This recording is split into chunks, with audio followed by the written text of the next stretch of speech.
que inicia en el 98 y termina en el 2000, al revisar lo que la delincuencia organizada hacía en el mundo, se tuvo la oportunidad de conocer, el objetivo de la convención era la lucha contra las drogas, ¿verdad?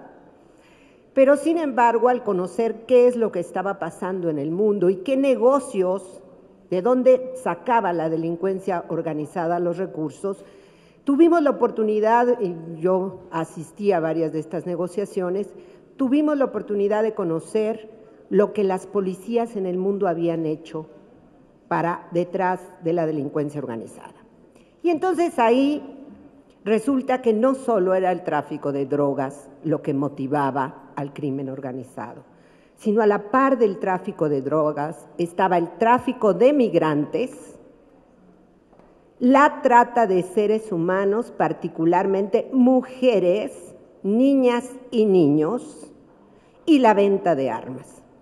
Entonces se tomaron decisiones importantes que yo creo que es algo que nosotros tenemos que tratar de integrar correctamente. Primero, la trata de personas no es un delito que pueda ser cometido solo por una persona. Siempre habrá una persona que lo esté promoviendo y alguien que lo esté recibiendo, finalmente el consumidor. Esto creo que es muy importante. Segundo, la trata de personas como delincuencia organizada, hay que ver la Convención de Delincuencia Organizada Transnacional.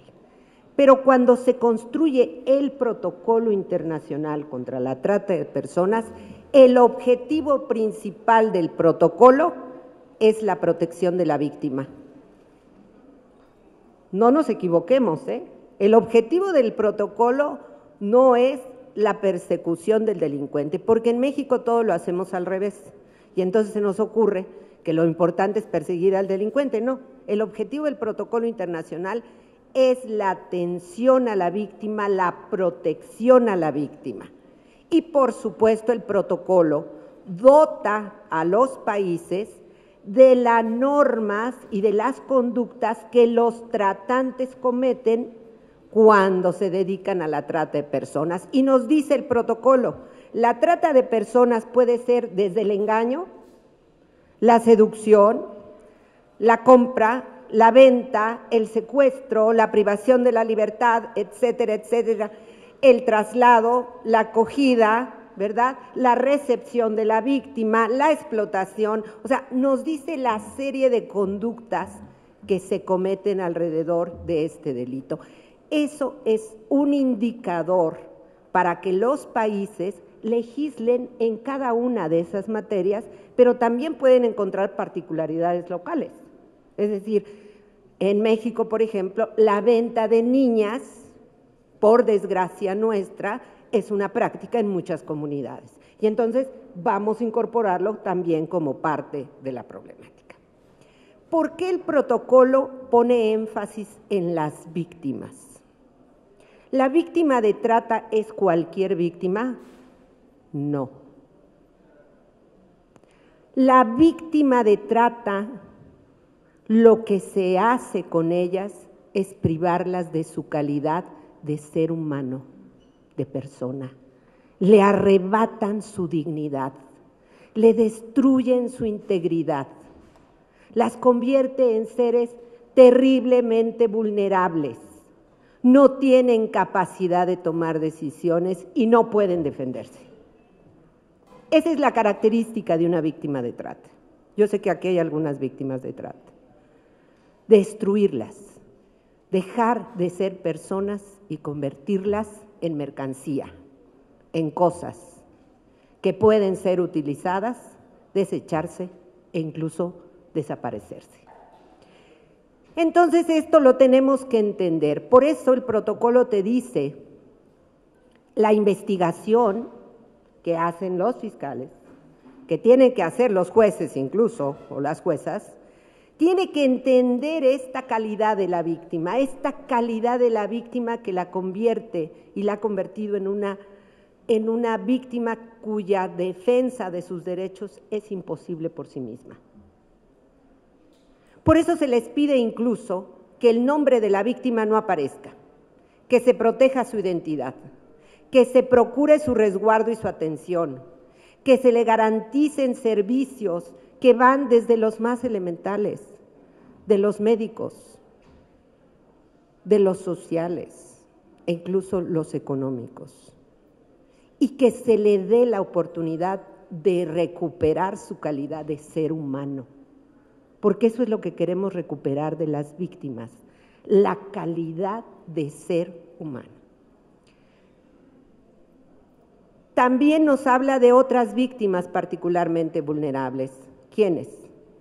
Las mujeres, los niños y las niñas y los hombres que cruzan las fronteras y lo que se encuentran no es un país amigable. Se encuentran corrupción, se encuentran violencia, se encuentran explotación. México somos un ejemplo, por desgracia, y este es un tema que también ojalá y lo discutan las legisladoras a la par de trata. Nuestra frontera sur cruzan todos los días miles de seres humanos en busca de oportunidades, y lo que se encuentran es corrupción, violencia y explotación. Yo he dicho que México no tiene un problema de derechos humanos con los migrantes, tiene una emergencia humanitaria con los migrantes, porque no hemos sido capaces de defender derechos elementales. Y mientras sigamos con una política policíaca contra los migrantes, no vamos a resolver el problema. Tenemos que tener una política humanitaria con los migrantes y no policíaca. Pero en ese trayecto vienen niñas, niños, mujeres, que antes de cruzar la frontera ya están seleccionadas. Una mujer que tiene un refugio en Tapachula, la cual yo respeto mucho, me dice: Pati, el otro día tuvimos que recibir a una niña de 5 años víctima de trata. Y aquí viene un tema que a mí me creo que tenemos que tocar correctamente en una legislación: la situación de las niñas y los niños. El protocolo toma una decisión, el protocolo internacional, al decir el consentimiento de la víctima siempre es irrelevante. ¿Por qué siempre es irrelevante? Porque la víctima ha sido desprovista de su calidad de ser humano. Entonces siempre va a ser irrelevante. No importa la edad de la víctima, pero tratándose de niñas y niños, se tienen que tomar medidas adicionales. Y yo me pregunto, ¿esas medidas adicionales no incluyen, además de una protección especial, también la consideración de su calidad de niña o niño? Y aquí viene una pregunta que a mí me parece muy grave. Los últimos reportes de Interpol y de otras agencias de policía dicen que México se ha convertido en un paraíso de la trata y la explotación infantil. Un paraíso. Nuestros centros, nuestra frontera norte, nuestra frontera sur, nuestras zonas turísticas, ahora ya ofertamos niñas o niños. Esto es inadmisible. Es inadmisible que nuestro país se esté caracterizando por eso, con la complicidad de las autoridades. Esto es lo más dramático. Con la complicidad de las autoridades, estamos viendo cómo niñas y niños son entregados a la explotación laboral, pero sobre todo a la explotación sexual. Ponderar los derechos de las víctimas cuando son menores de edad es fundamental. Corríjanme, pero yo no conozco ningún refugio, albergue que tenga el país, el Estado mexicano, el gobierno y demás, que reciba solamente niñas y niños víctimas de trata. ¿Hay alguno? ¿Cuánto nos cuesta? ¿Cuánto nos costaría tener un refugio para niñas y niños víctimas de trata? ¿Saben qué pasa? Que los niños y niñas víctimas de trata no pueden ir al DIF porque se dice que contaminan a los otros niños, pero no los reciben en ningún lugar. ¿Qué son de esos niños? Un Estado que no procure el cuidado de los niños, pues yo creo que estamos muy mal. Por lo tanto, yo creo que la sociedad tiene que empezar a reaccionar frente a esto. cero tolerancia a la explotación infantil. No es solo asustarnos, es exigir que las autoridades hagan su trabajo y lo hagan correctamente. ¿Qué sucede cuando en nuestro país les decimos bienvenidos los pederastas? Bienvenidos. ¿Saben lo que han hecho otros países? Que ojalá, y eso sí sería motivo de una reforma interesante. Han dicho, la conducta cometida por un ciudadano de mi país no tiene que ser cometida en mi país. Entonces han perseguido a los pederastas que se mueven a otros países para cometer su delito. Es decir, los americanos, los canadienses, los europeos que llegan a nuestro país en busca de esta situación de explotación sexual son sancionados en sus países. Estados Unidos lo está cambiando, ya ha cambiado buena parte de Europa este delito. Entonces, persigues a la persona no importa dónde cometió el delito, no sé si me estoy explicando. Es decir, ¿cuántos mexicanos van a algún lugar para generar este tipo de conductas porque saben que no van a ser sancionados? ¿Cuántos extranjeros llegan a nuestro país porque saben que no van a ser sancionados? Porque somos el país paraíso de la impunidad. Y la impunidad ya rebasó los límites, ya no es la impunidad contra el que vende drogas, ya no es la impunidad contra el que viola, ya no es la impunidad contra el que mata, ya es la impunidad contra quien usa a nuestras niñas y a nuestros niños para cometer un delito que se llama trata de personas. Ahí quisiera comentar la ley general. Yo considero que cuando nuestro país hizo su primer esfuerzo en la ley federal, fue un esfuerzo importante, significativo, pero no logramos que quedara claridad en las conductas que se cometían en materia de trata, pero tampoco logramos que se protegiera totalmente a la víctima, porque había una diferencia provocada por nuestras leyes en el sentido de que si eras mayor de 18 años podías otorgar tu consentimiento. Y entonces, en esta situación se encubría mucho del delito de trata. La ley general tiene muchas virtudes y por supuesto todas las leyes son perfectibles, por supuesto, y la práctica nos dice dónde están los errores de una ley. La práctica siempre nos va diciendo aquí tenemos un obstáculo. Pero yo creo que la gran virtud de la ley general es que retoma el espíritu original del tratado internacional y del protocolo internacional y le da un papel relevante a la protección y a la seguridad de la víctima. Segundo, que describe las conductas muy claras de cómo puede cometerse este delito. Y alguien decía, es una ley con dedicatoria a Tlaxcala, porque ahí se casaban con las chicas para después explotarla. Ya se prohibió, pero lo siguen haciendo, es parte de la seducción y el engaño. No, el matrimonio forzado o el matrimonio con engaños o el matrimonio con niñas no viene precisamente de la problemática particular de Tlaxcala, viene de una convención que es la Convención contra la Esclavitud y Formas Análogas de la Esclavitud, que dice que el matrimonio con niñas se considera una forma análoga de la esclavitud. Por cierto, diputadas, diputados, en México, más de la mitad de nuestro territorio permite el matrimonio de niñas a los 12 años de edad. Aquí hay una tarea que hacer. Es común la entrega de niñas. Una jueza del Registro Civil del Estado de Guerrero un día me decía, Patricia, tenemos que hacer alto. Me traen estas niñas para casarse con ellas, pero al año yo tengo un acta de defunción de ellas.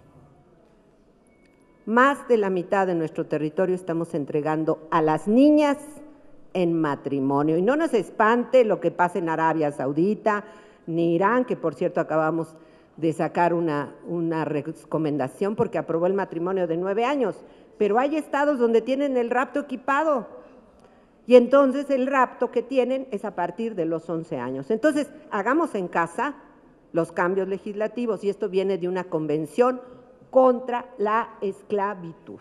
La ventaja de la ley, además, tiene esta descripción puntual de conductas, tiene, inclusive yo digo, es ley y es casi manual, porque les dice a los servidores públicos cómo se tiene que investigar el delito, cómo se tiene que hacer un programa, qué debe de contener el programa. Digo, francamente, creo que sí, toda ley es perfectible, pero dimos un paso muy importante hacia adelante con esta ley. Y aquí viene un tema que yo particularmente quiero tocar con ustedes, porque creo que tiene que ver mucho con la complicidad y con la negativa a investigar. Si no me equivoco, varios estados han hecho investigación. El Distrito Federal se pone como un ejemplo por el número de averiguaciones previas, aunque ahora me sorprendí en Oaxaca de la cantidad de averiguaciones previas que tiene, y me sigue sorprendiendo en Tlaxcala que no hacen nada, ¿verdad? Aunque es un centro de distribución de tratantes, y lo digo abiertamente porque yo hice la investigación al respecto y lo conozco. Me sigue sorprendiendo en el caso de algunos procuradurías y jueces que dicen, es que no tengo elementos, es que no se puede, es que me da la impresión que sí dio su consentimiento, es que parece que sí, no estaba contra su voluntad. Ojo, lo único que estamos reproduciendo cuando hacemos esto es reproducir los prejuicios contra las mujeres. Y este es un tema muy importante, que tiene que ver con el tema de prostitución y trata. No, es prostitución, no es trata. Es lenocinio, no es trata. O sea, todo le buscamos para que no sea trata. No nos engañemos, todo eso es trata. Así de sencillo. Pero ¿en qué nos encubrimos? Y yo creo que valdría la pena dar un debate al respecto, diputada, porque lo que pasa en el DF para mí es muy ejemplificativo de este debate. Por un lado decimos combatimos la trata, pero por otro lado tenemos estos monumentos a la trata de personas, que es la Merced, que es un monumento a la trata de personas. Tenemos Sullivan, tenemos Tlalpan, con niñas y niños envueltos en ese tema. Y se habla de las libertades, perdón, hay un principio en el derecho internacional de los derechos humanos, que es el de ponderación de derechos. ¿Vale más la libertad de un señor de ir a contratar disque servicios sexuales o la protección a las niñas y los niños? Considerando que el interés superior es el de la infancia. Entonces, a mí me preocupan estos discursos libertadores, entre comillas, pero absolutamente tolerantes con la explotación. Absolutamente tolerantes. No ya el discurso de que los hombres tenían necesidades y eran unos enloquecedores en el tema sexual, y las mujeres quién sabe qué cosa teníamos porque necesidades no, ya es un discurso francamente del pasado. Los hombres y las mujeres tenemos plena capacidad de racionalizar, de decir, puede ser que una niña esté frente a mí, pero yo no voy a ir a tocarla porque yo soy un ser racional que no acepto tocar a una niña y un niño. Puede ser que una mujer golpeada y demás esté ofreciéndome, pero yo no lo voy a aceptar. Entonces, este discurso de libertades me parece un discurso perverso, un discurso que tolera la trata, un discurso que mantiene la explotación, porque hay total y absolutamente tolerancia para estas formas de explotación en muchos lugares del país, y esto hay que decirlo, porque no estamos pensando en la víctima. Y por favor, los hombres mexicanos a mí me parece que merecen todo nuestro respeto, no son animales que se andan apareando, son seres humanos que tienen capacidad de racionalizar, y quien no lo hace está cometiendo un delito, porque está violando las libertades de otros. Así que me parece que la ley tiene esa gran virtud, que no deja abierta la puerta para ese tipo de discusiones. No la deja abierto, deja muy clara la función del servidor público, y aquí viene un tema que yo rescato de manera particular de la ley. Cualquier servidor público que piense lo que quiera puede ser un investigador del delito de trata, no.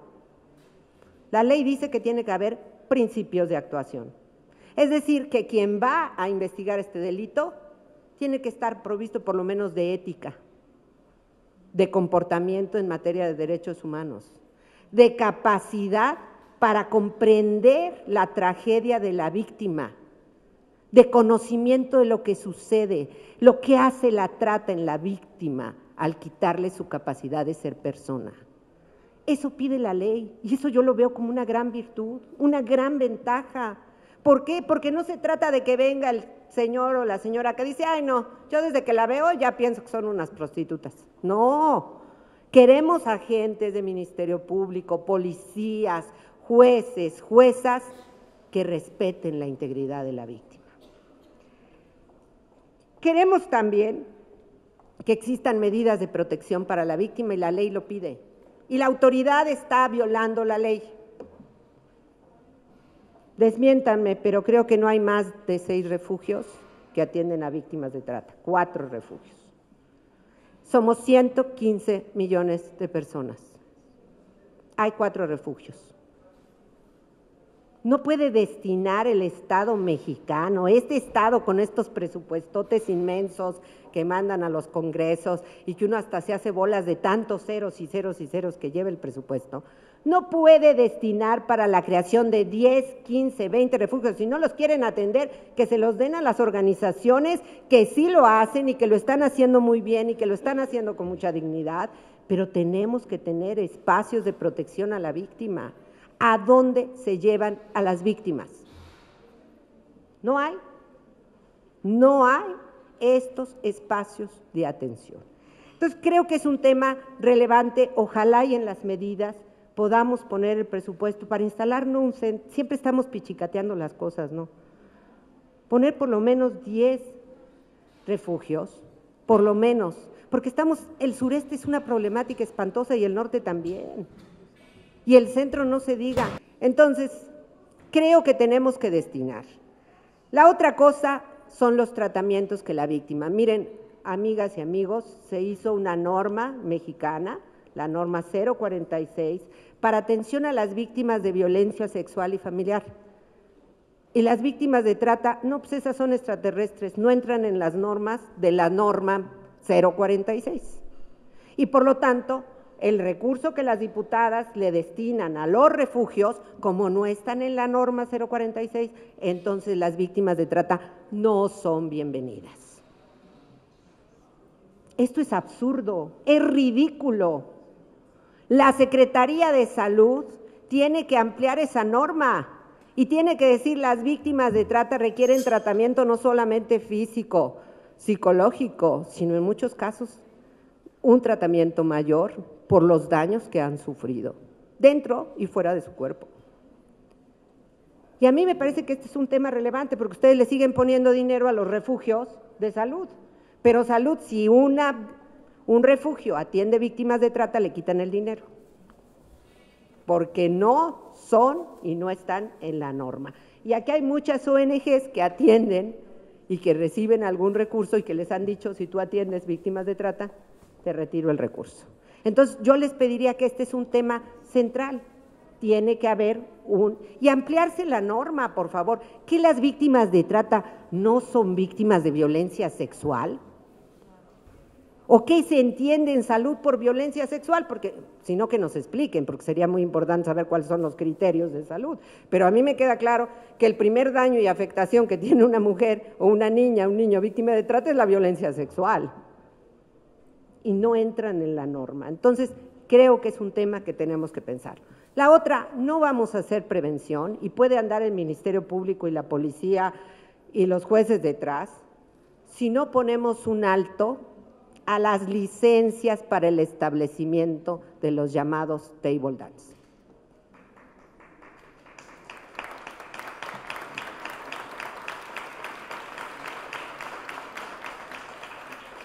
Que por cierto se reparten como papeletas, ¿verdad? Y que todos funcionan con amparo, todos. Yo vi crecer en muy poco tiempo cientos de estos lugares. Que por supuesto, perdonen que se los diga, pero si no hay corrupción detrás, no sería posible el crecimiento de estos lugares. Entonces, no es posible que yo haga una investigación contra la trata y no revise de dónde vienen o hacia dónde van las víctimas a ser entregadas. No hay un criterio para esto y se escudan las presidencias municipales en la autonomía del municipio. Yo no sabía que la autonomía del municipio incluía la explotación sexual de seres humanos. Hay una permisibilidad terrible para la instalación de estos lugares. Yo no soy moralista ni soy mocha. Quien me conoce sabe que algo de esto no tengo. Lo que sí tengo es claro que los derechos humanos de las personas deben ser respetadas.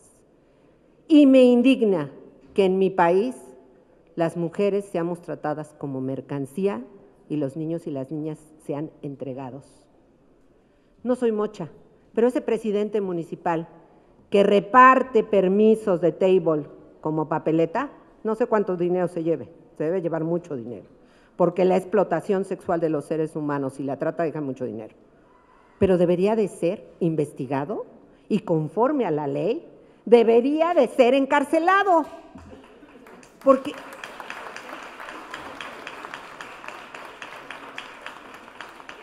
Porque yo no entiendo por qué no retenemos a esos personajes, porque son muy picudos, porque tienen conexiones, porque no sé qué.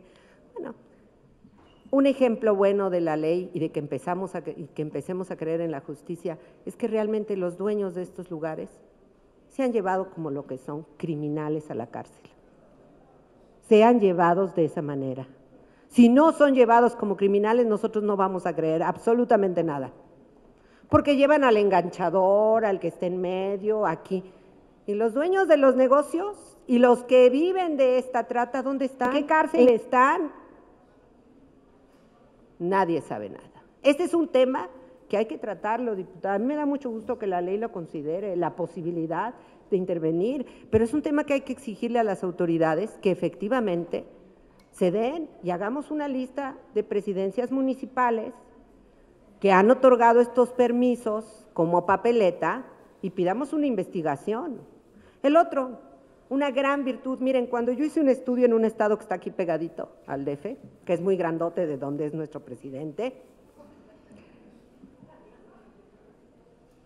descubrimos algo muy importante. ¿Quiénes eran las víctimas? Que aquí es un tema muy importante y también hay que dejarnos de mochilerías en la materia. Ojalá y nuestras amigas del PAN pues también le entren duro a esto. Pero miren, tanto aquí como en el otro estado, las víctimas en su mayoría eran jovencitas que se habían embarazado a los 14, 15, 16 años. Víctimas absolutamente vulnerables que eran fácil presa del enganchador, empezando por aquello de yo me voy a casar contigo y me voy a hacer cargo. Y las mujeres con esa ingenuidad, ¿verdad?, que nos cargamos, le decimos sí. Pero ni se hacen cargo. En el estado de aquí junto, casi todas ellas que trabajaban en clínicas de masaje, otro antro disfrazado, eran madres solteras, jefas de familia y que estaban en la pobreza extrema.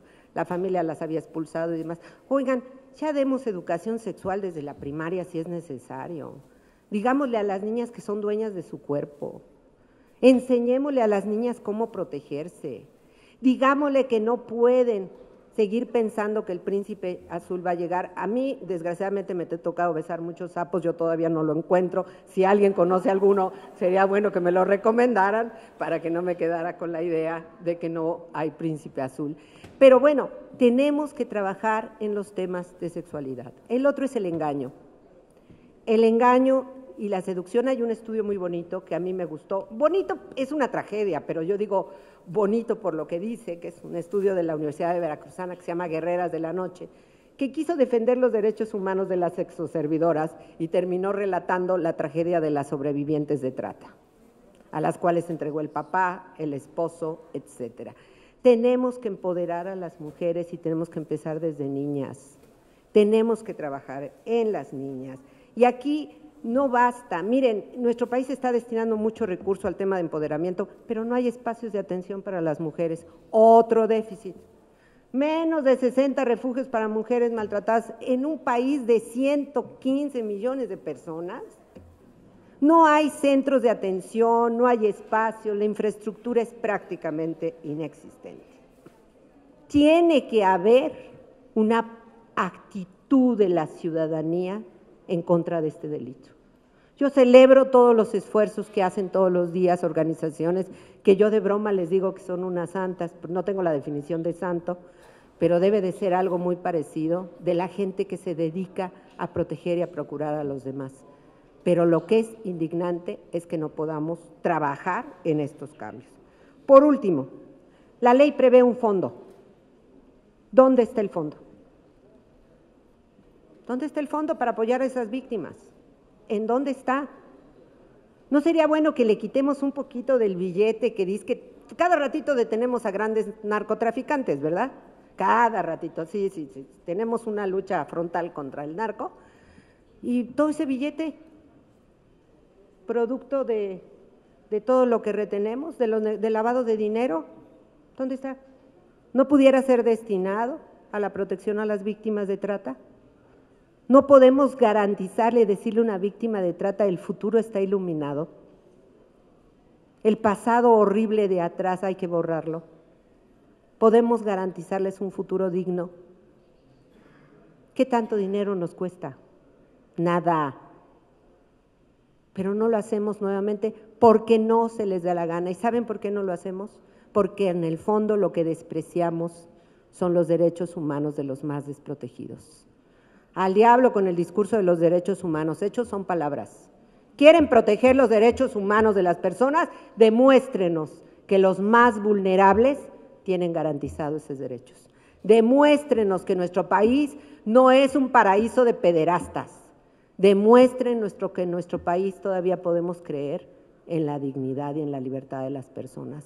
Demuéstrenos que hay mucho que hacer. Diputadas, diputados, ustedes tienen una gran fuerza.